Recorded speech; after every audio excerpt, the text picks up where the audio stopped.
welcome to the show. Still, all being well, only taking place in this blank void for 4 more shows. Can't come soon enough. Yeah, okay, I think I liked you better when you were silent. You know what wasn't silent? What? When you fucking blew me up. Remember that? I do. It's been a busy week. A bunch of idiots got mad that a 24-year-old wouldn't do flips for their amusement. Bob Odenkirk scared the collective shit out of everyone. And the House began its investigation of the January 6th insurrection. Although, perhaps the most interesting exchange took place out of the hearing room as Congressman Jim Jordan struggled to answer a pretty basic question. Yes or no, did you speak with President Trump on January 6th? Yeah, I mean, I spoke with the president last week. I speak with the president all the time. I spoke with him on January 6th. I mean, I talk with President Trump all the time. On January 6th, did you speak with him before, during, or after the Capitol was attacked? I'd have to go. I spoke with him that day after. I think after. I don't know if I spoke with him in the morning or not. I just don't know. I'd have to go back and. I mean, I don't know that when those conversations happened. But what I know is I spoke with him all the time. Oh, okay then. That sounds reasonable. You seem to be employing both the nervous energy and deeply suspicious denials normally reserved for Woody Allen. Why wouldn't I find that reassuring? But instead of that, I'd like to briefly focus on Afghanistan. The US withdrawal from there is nearly complete, ahead of the August 31st deadline set by the Biden administration. But many are concerned about who is being left behind. As America ends its longest war, the translators left behind are begging the Biden administration to cut through the red tape and grant them special visas to come to the U.S. Today, Independent Senator Angus King told reporters the president's hair should be on fire over this situation. It's true. This is a situation Biden's hair should be on fire about, both metaphorically and literally. It'd frankly be a huge improvement on his current look, which I describe as business ghost, also known as the sane Doc Brown or the flat Jamie Lee Curtis. Because the fact is, there are thousands of Afghans who helped US troops during the war who badly need to be evacuated because the Taliban very much wants to kill them. Since 2014, more than 300 translators or their family members have been killed. And I will say, publicly, Biden has been sending some encouraging messages. Our message to those women and men is clear. There is a home for you in the United States, if you so choose, and we will stand with you just as you stood with us. Oh, well, that sounds great. Although the if they so choose part there is doing a lot of work, because it's clearly not so much their choice as it is ours. We are the ones in charge of the process. So putting the choice on the applicants is basically a surgeon handing you a scalpel saying, there is a tumor-free pancreas in your body if you so choose, and I will stand with you. I think you might be fundamentally confused about who has power over the outcome here. And the application process has been a mess for a long time. As we discussed on the first season of this show, presumably 40 years ago, just applying for a special immigrant visa can be a nightmare. And while 18,000 Afghans have applied on behalf of themselves and their families, representing an estimated 53,000 people in total, many have been stuck waiting, and in some cases, for years. Monir Nouri has been waiting on a special immigrant visa for nearly a decade. He first applied for a special immigrant visa in 2013 and said he's been rejected 4 times.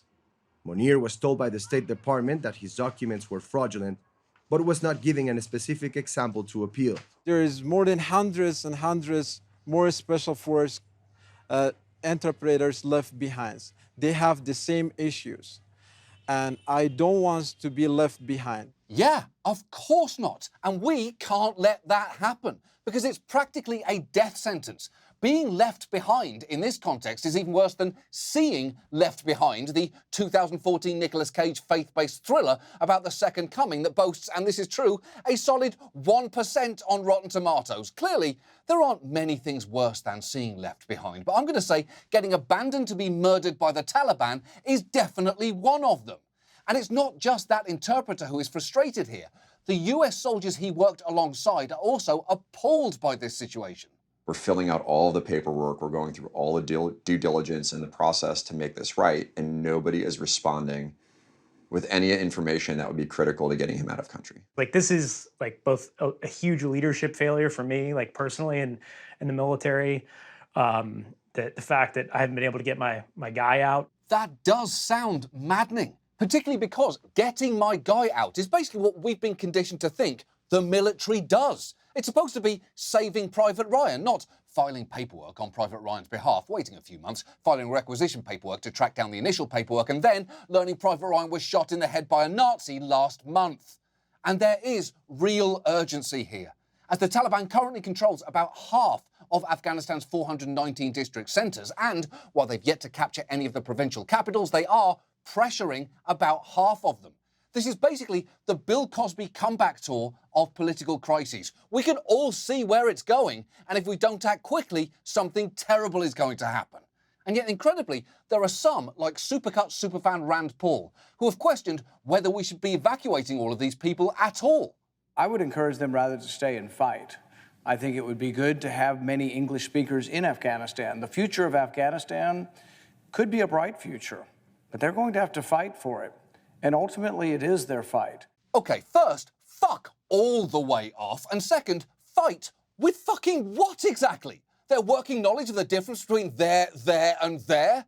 Also, telling translators to stay and fight the Taliban is pretty rich, coming from a guy who couldn't even win a fight against his neighbour on his own front lawn.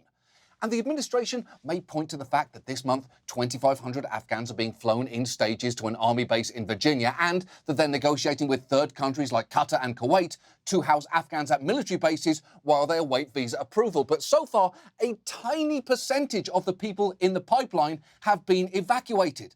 And the fact that we are just scrambling now for a plan is inexcusable when we've had 20 years to develop one, and for around half that time, Biden was in the White House.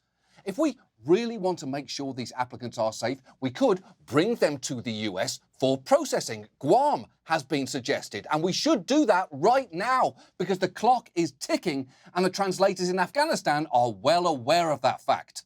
While evacuation plans to a third country may still be uncertain, the Taliban death threats here are crystal clear. I receive a lot of phone calls from them. Phone calls? Yes, and they told me, and soon we will come to Kabul, and we will find you and we will kill you. The Taliban have said interpreters will not be in danger as long as they show remorse for their treason. Would anyone believe that? You're almost laughing. You wouldn't believe them. No, I will never believe them.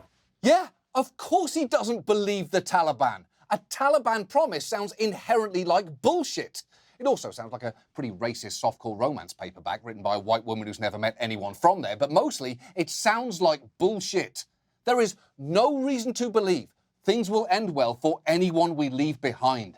These people helped us at great risk to themselves and their families. And if you don't think we should give them a safe home here in return, then all I have to say is this. Rende Paki Wacham. Actually, can I get a translator for that? He said, fuck you. Yeah, I did. And now, this. And now, Jim Cramer loves Chipotle. The worst restaurants are going up and not the best ones. But Chipotle is the best. I'm from Philly. There's two Chipotles I absolutely love on Walnut Street. I love look, we've been eating Chipotle the whole way, you know that. Now they're back and they seem to love Chipotle as I do. I still love Chipotle. We had some Chipotle for lunch today. It was awesome. I had a burrito. Obviously, I think a burrito brings us together tremendously, but you know, I'm a homeboy when it comes to Chipotle. Better to eat a Chipotle than McDonald's. But to be fair, no one looks good when you're comparing himself to Chipotle. Everyone goes to Chipotle. I went to Chipotle last week. I have Chipotle almost every week. We had Chipotle yesterday. We have Chipotle all the time. Why? Well, because you're able to sit down and get your cilantro, lime, roasted cauliflower, which is unbelievably good. David, have you ever had Chipotle? Yeah, I have. Really? I've had it. Really? Yeah. Yeah, it's Okay. a big favorite. What's a My queso? son likes it a What's a lot. queso? He enjoys it a great deal. What's a queso? Do you I know? don't know. It's got cheese in it. It's got cheese. Yeah, a lot of that's cheese, great. right? Isn't Yeah. that what queso is? You ever have Yeah. the bowl? Do you ever eat the It's bowl? good. You ever have the bowl? I have had a bowl. I've Really? had a bowl. I've had a burrito. Yeah.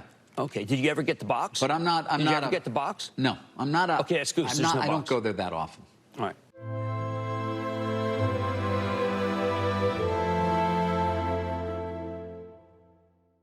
Moving on.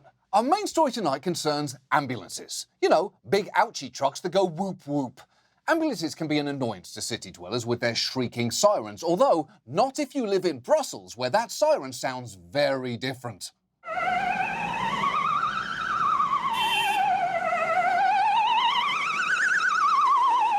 Okay, that is just an objectively better siren. It sounds like Mickey Mouse getting fucked on a washing machine, in a good way. And I do know that that is hard to picture, so please, let me help.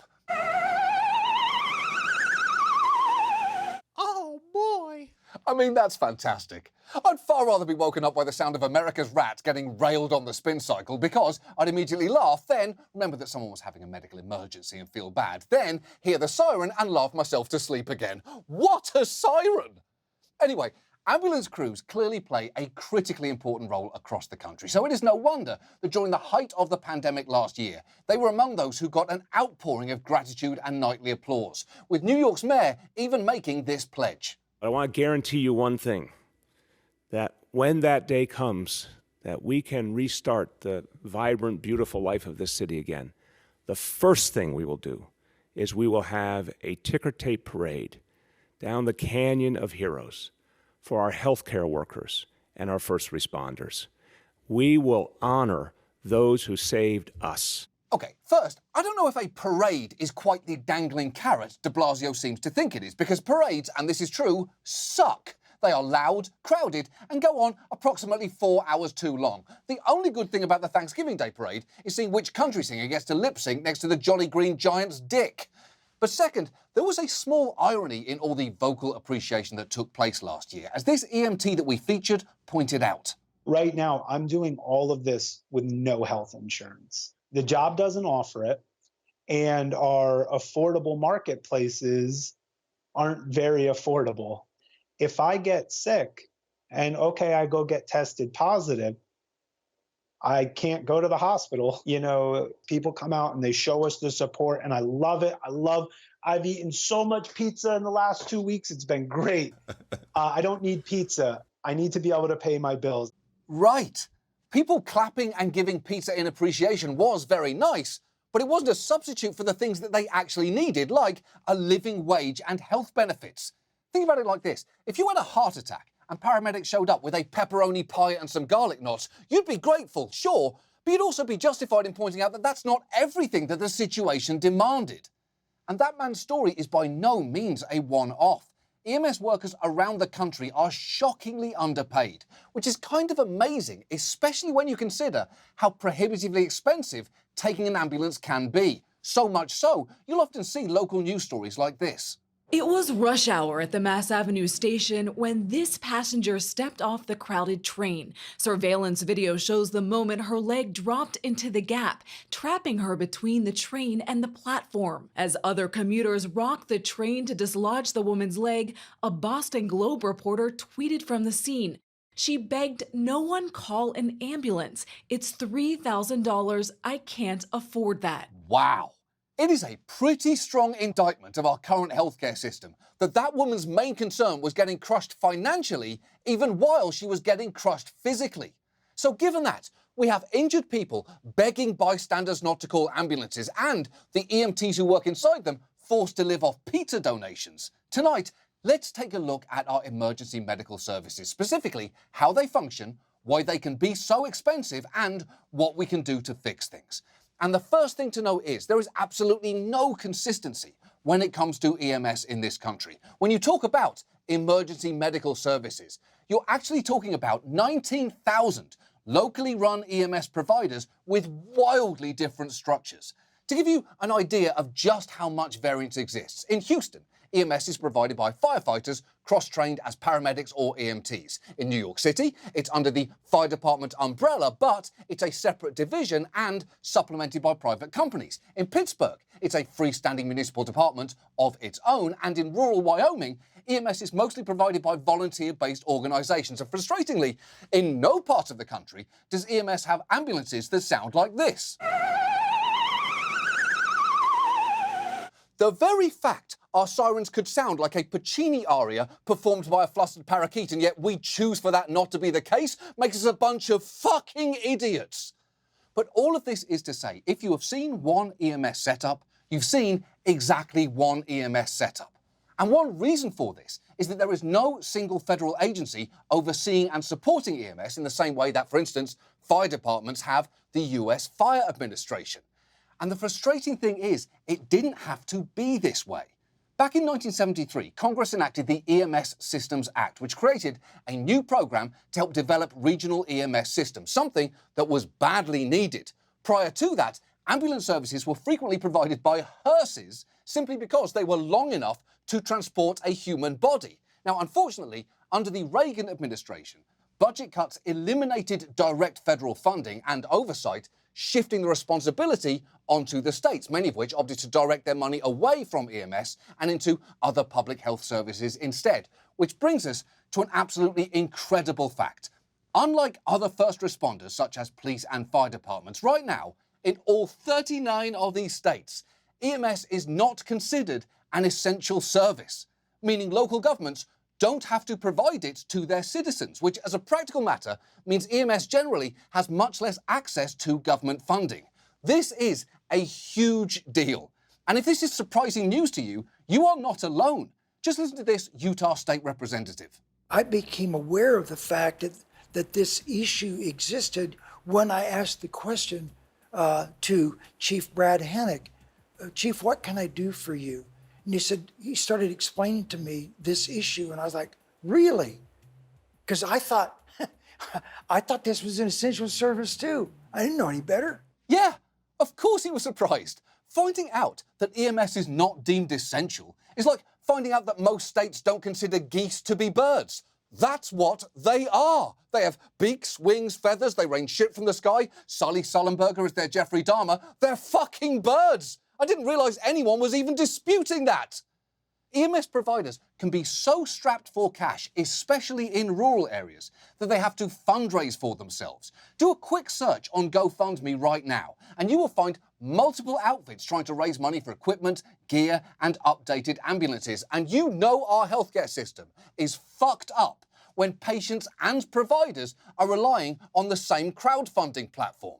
Some people even do fundraising stunts for their local EMS, whether it's this guy doing a polar bear plunge for $1,000, or this DJ doing a 3-hour live stream that raised money for EMS workers in New York. And I have to say, my admiration for that man's generosity is almost enough to overcome my horror at the idea of a 3-hour live stream DJ set. It's like someone donating $1 million to cancer research by writing out a check in turtle blood. Love the end, hate the means. And these massive funding deficiencies start to explain why it is that EMS workers, like that guy you saw earlier, are so terribly paid. The median annual wage is just over $36,000, well below what police officers and firefighters make, and for a dangerous and stressful job. EMTs and paramedics have an injury rate about 3 times the national average, and they're roughly 10 times more likely to have suicidal thoughts or behaviors. So it is no wonder that ambulance services can have real trouble finding or retaining workers and volunteers, especially in rural communities. Experts now warn that close to 1/3 of all rural emergency medical services are in immediate danger of closing down. In rural Marmarth, North Dakota, no one remembers the last time the town had a doctor. The ambulance is the community safety net. We are literally one person away from closing. If we lose one of our EMTs, one of our care providers, we will have to look at shutting down and closing our doors. That is terrible. No workplace should be in danger of shutting down because it loses one person. Unless that workplace is the Sex and the City reboot. What are you thinking? It's never going to work without Kim Cattrall. It's not that any of you are bad, it's that you only work together. I can't appreciate my Puritan Charlotte if I don't have my naughty Samantha, and I live for Miranda Hobbs, but if she's not serving side-eye while Samantha uses penne pasta to describe her new Italian lover's dick, what is the point? And to be clear, this isn't just a rural problem. Some big city services are stretched to breaking point too. Take Chicago, where its EMS is operated by the fire department. Both workers and city officials have complained for years that not enough resources have been allocated to EMS, leading to an ambulance shortage. And while the fire department says its fleet meets the needs of residents, a local news investigation found some pretty harrowing stories. One analysis of 700,000 medical 911 calls found in 19% of them, it took an ambulance more than 7 minutes to get to the scene. Sometimes there just isn't one. We're out of ambulances. We'll let you know. Wow. We are out of ambulances. That is just not something you want to hear. I think we all know when you call an ambulance, you want it to show up like that. What's wrong with you? Oh, no, I'm sorry, George. I did it again. I'm sorry. How hard is it not to snap your fingers? You know what? It turns out it's surprisingly hard. You know, I got the power to just clap my hands and summon Kermit the Frog anytime I want. Do you think I use it? No, I do not, because I respect Kermit. Yeah, I get that. But, hey, George, do it. Do it now. Please. This better be good, George. It's not. Well, I thought that went very well. Anyway, where were we? Oh, that's right. Emergency medical services in America are underfunded because, in most places, they're not supported by federal programs and local dollars the way that police and fire departments are. And the fact they are so underfunded starts to explain why they can cost so much. Because for many, the way they recoup their costs is by billing patients. Although, interestingly, if they don't physically transport those patients to a hospital, they can be out of luck. You're reimbursed based on the number of patients that you transport to a hospital. So you could get called 1,000 times a year and only transport 750 patients. Those other 250 calls, you made no money on. Yeah, it's true. And policies like that can not only put EMS providers even further into a financial hole, it can also incentivize them to take patients to the hospital even if it is not totally necessary, which makes no sense. It's a practice known throughout the EMS industry as you call, we haul, which I admit is a fun phrase, although to be honest, nowhere near as fun as the fire department's motto, you hurt, we squirt.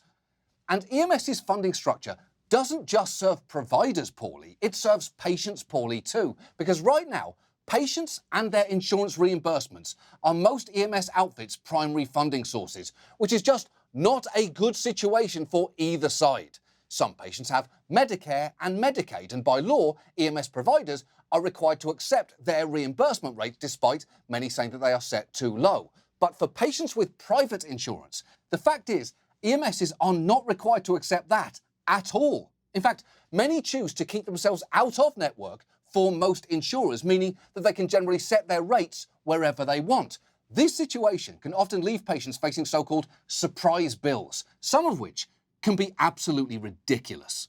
Baby Sawyer just couldn't wait to enter the world. Katie Morita's water broke a week before he was due. She and husband Daniel raced to Sutter Roseville. With the emergency room in sight, Katie screamed for him to stop the car. Don't push, and I said, I have to push. She went like this. And I pushed. And then pop. And he came out. Roseville PD called the paramedics, who cut the umbilical cord and drove Katie and Sawyer a matter of a few hundred yards to the hospital door. The entire time with the paramedics, 10 minutes. It is such a blur. But later it would come into focus when two equal AMR ambulance bills showed up, one for Katie, one for baby Sawyer, totaling more than $3,500. Not even a full minute worth of an ambulance ride. We had already done the hard part. We delivered our child in the front seat of our car. Well, hold on there. Did we really do the hard part, Dan? Because from what I just heard, you did some driving and then sat back while your wife, in your words, popped out a human. So I'm not sure you really did the hard part so much as you were just sort of there. Come on, Dan, be an ally. Read a tweet. And there can be absolutely crazy examples of surprise billing, even when EMS is run by the city. In Houston, literally all city-run ambulance services are out of network for all insurers. And a study of one large national insurance plan found that 71% of ambulance rides had the potential to generate a surprise bill. And when you know that, is it any wonder that that woman begged people not to call her an ambulance? Or that this incredibly grim trend has emerged? Ambulance or Uber? That's now the choice as more Americans are using Uber and other car services to get to the emergency room. 42-year-old Tech Magazine writer Chandra Steele did it. What were your symptoms? I had some internal bleeding, which I had internal bleeding, and you took an Uber to the hospital? Emergency room doctor Robert Glatter of Lenox Hill Hospital in New York says Uber ER, as it's been nicknamed, is not a smart idea in a crisis. They don't have any kind of oxygen. They don't have intravenous fluids or IVs. They don't have paramedics. That's the main difference. They have a driver. Right. They also may not know which local hospital has a trauma, stroke, cardiac, or pediatric unit because they're Uber drivers. The most they have are tiny water bottles you're afraid to drink from and a charger for a Samsung phone you do not own.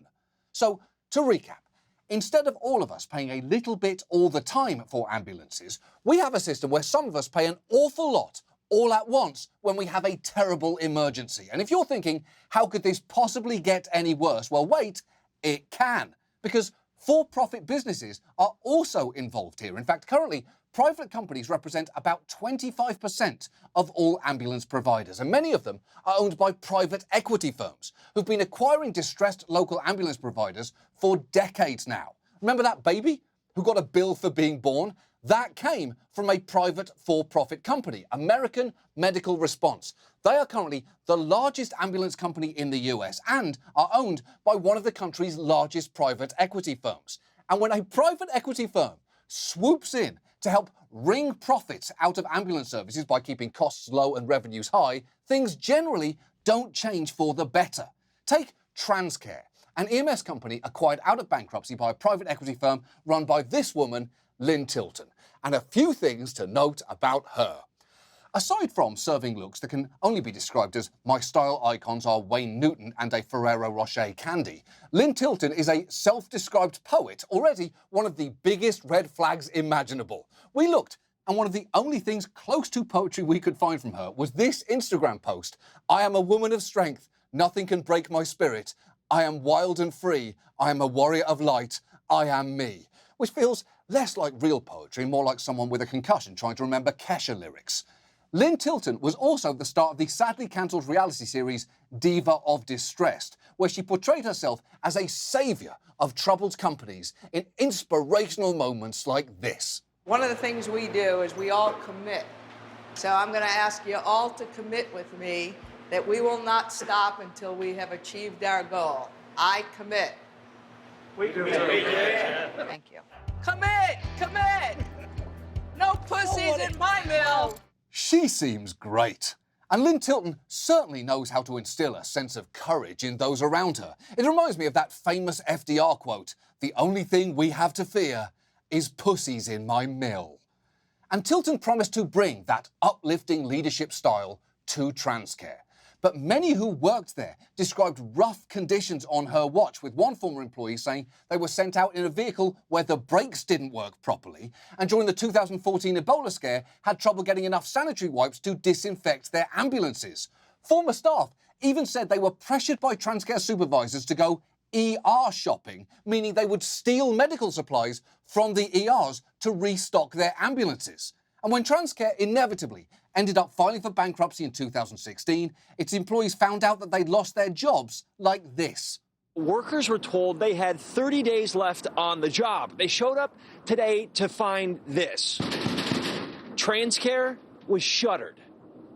I was in shock. We were all in shock. It was horrible. It's absolutely horrible. A work emergency for dozens of paramedics. Now I have to find another job. I have another side job to support me right now, currently, but that doesn't pay the bills. Last night, we were told, see you tomorrow, have a good night. Well, that's fucked up. There are certain businesses you assume might disappear overnight, like a kids' lemonade stand or any Circuit City in the late 2000s. Incidentally, they all became kingdoms of optical cables and loose batteries governed by rats. And that's absolutely fine, but it is not great when what's disappearing is a community's life-saving medical service. And it is not just that Transcare folded.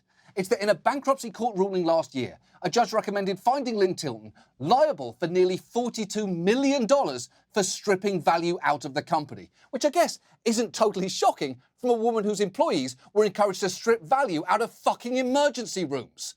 Now, I have to say, Tilton denies having done anything wrong and has challenged that recommendation in federal court. And the thing is, I'm not just mad with Lynn Tilton here.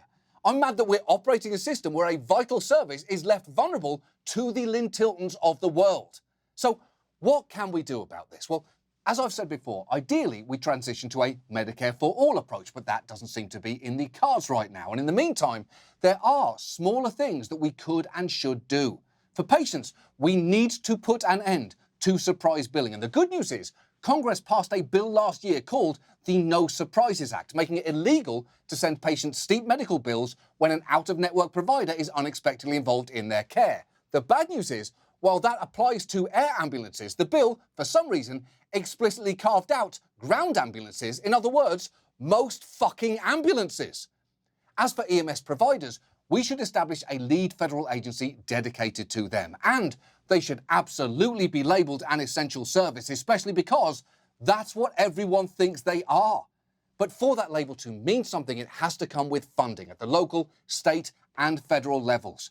And there is no better time to make these changes than right now, when we still remember the absolute hell of what these workers went through last year. Remember that parade that Bill de Blasio promised? It actually took place last month. But you know who notably did not attend? EMTs, many of whom boycotted it because of stagnant wages and the fact that they worked during the pandemic without hazard pay. Look, last year, everyone was anxious to show just how much they supported EMTs. Well, now is the time to fucking prove it and make big changes on their behalf. And if we do that, maybe we'll collectively be worthy of a siren that sounds like this. Get yours, Mickey, you filthy mouse. That's our show. Thank you so much for watching. We'll see you next week. Good night.